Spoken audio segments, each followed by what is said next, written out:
let's talk about a man named Ramesh. His story is one of a staggering contradiction. You see, he was a man adored by millions as a hero on screen, but who, in his private life, admitted to never having done a single good deed. On the one hand, you have his real life. In the movies, Ramesh was the ultimate hero, celebrated, beloved, showered with awards, the whole shebang. But then there's his real life, and the story there couldn't be more different. We're talking about a man of profound cruelty, who, by his own account, had never performed a single genuine act of kindness. So the big question is, how? How does one person build and maintain two lives that are so completely at odds with each other? Let's get into it. For 18 years, for nearly 2 whole decades, Ramesh wasn't just an actor. He was a massive, massive star in Indian cinema. He captivated audiences and built this heroic, basically untouchable public image. And look, he was good at it, a master of his craft. He could play these virtuous, heroic roles so expertly that his films became huge hits.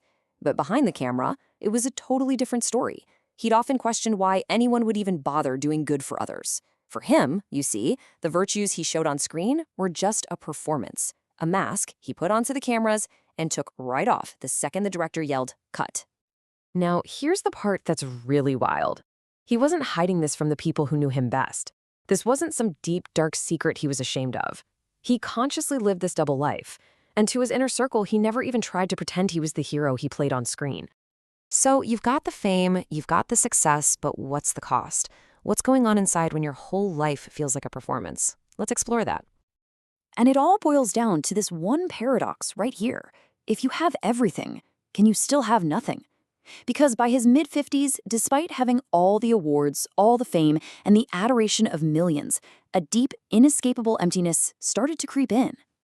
And here's the thing. All that external validation, all the applause from millions of fans, it meant nothing. It couldn't fill that void inside him, because the applause of the crowd just couldn't compete with the silence from the people who mattered most. Because, you see, the real source of his unhappiness wasn't the audience. It was his own family and his closest friends. They knew the real Ramesh, and they were all still waiting for him to do just one good thing in his actual life. Their silence was the one bad review that truly haunted him. This all led him to this huge aha moment about the two worlds he was living in. In real life, it's easy, right? You put on a mask for a few hours, you follow a script, and then you go home.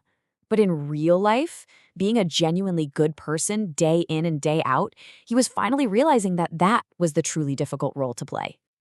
And you know how it goes. Just as Ramesh started to really confront all this, to look at his past, well, his past came knocking, quite literally, at his front door. He opened the door, and there stood a man he hadn't laid eyes on in a decade. It was the father of a woman named Kirti. And this man's arrival, well, it was about to change everything. Okay, so let's break down the history here, because there's a lot to unpack. Way back, he and Kirti were close when they were both young, struggling actors. But about 10 years ago, things went south, and they had a really bitter separation.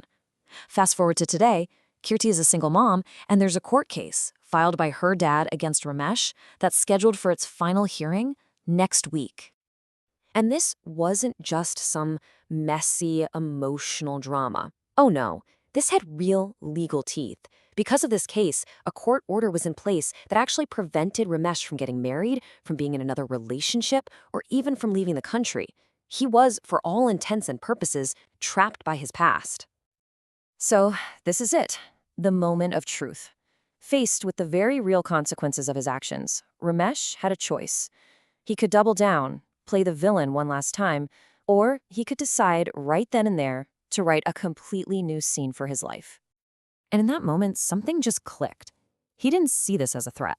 He saw it as an opportunity.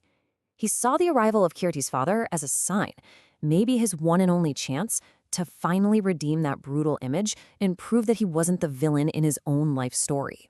He didn't make excuses. He didn't call his lawyers. Instead, he took Kirti's father's hand. And he didn't just say sorry.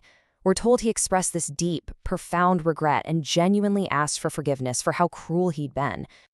And what's so incredible here is the shift in his identity. I mean, think about it. This is a man whose entire career was built on performing lines that a director gave him. But in this moment, with no script and no rehearsal, he was creating his own scene, writing his own dialogue, finally directing his own life. And this slide just lays it out perfectly, doesn't it? On the left, you have the director's script playing a role for a few hours, but on the right, you have his script, a life-altering promise made in a single moment to remarry Kirti and finally make things right. So what happens next? The mask is finally off. The real performance is about to begin. What does that actually look like? Well, in the end, Ramesh took on the most challenging roles of his entire career. Not on a film set, but right in his own home. He set out, step by step, to become a good husband, to become a good father, and to become a good son-in-law. And here's the key takeaway from his whole story. His greatest reward wasn't another trophy for his mantle. It was the genuine satisfaction and happiness that had escaped him for decades. He didn't find it by playing a hero. He found it by finally becoming a good man. Ramesh's journey is a powerful one, and it really forces us to look in the mirror, doesn't it? We all have a public persona and a private one. His story makes you wonder, what's the difference between the role you play for the world and the person you are when the curtain falls?